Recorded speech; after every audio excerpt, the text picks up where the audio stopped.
So I'm Alex Mihailidis. I'm a professor at the University of Toronto, as well as the research chair of Rehab Technology at the Toronto Rehab Institute. So we're actually working on a couple technologies there. One is a reminding system to help them through self-care activities, such as activities they're living. So this is a technology that's totally embedded within the environment, monitors what the older adult does during common things such as hand washing, toothbrushing, dressing, and gives them reminders and prompts necessary for them to complete it independently.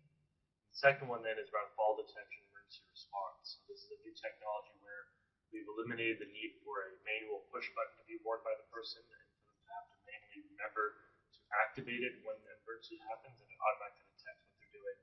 and if they're in distress and then calls for help. So these specific technologies and other ones that we're developing will hopefully help older adults remain in their home longer and to be able to complete these tasks more independently, and furthermore reduce the workload on the caregivers. So for example, the prompting system that I described, no longer do we have to have a family member stay with the person at all times during potentially private activities such as using the toilet, giving the reminders that the technology can take over for those things while the caregiver is outside having a rest or doing something else. So I think the future is really what a lot of us are been working on in this field, and that's the use of more sophisticated approaches to develop these technologies, such as artificial intelligence and sensors that allows us to take these technologies,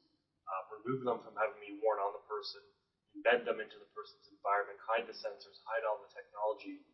and then essentially, the person doesn't have to do anything with them. It's something we call zero effort technologies that it's turned on, the person forgets about it, and it just interacts with them only when needed in an autonomous way. In terms of the difference between North America and Europe, I don't think there's a big difference in this area. I think there's a lot of similarities in terms of the research threads that we're following around this use of these more advanced and complex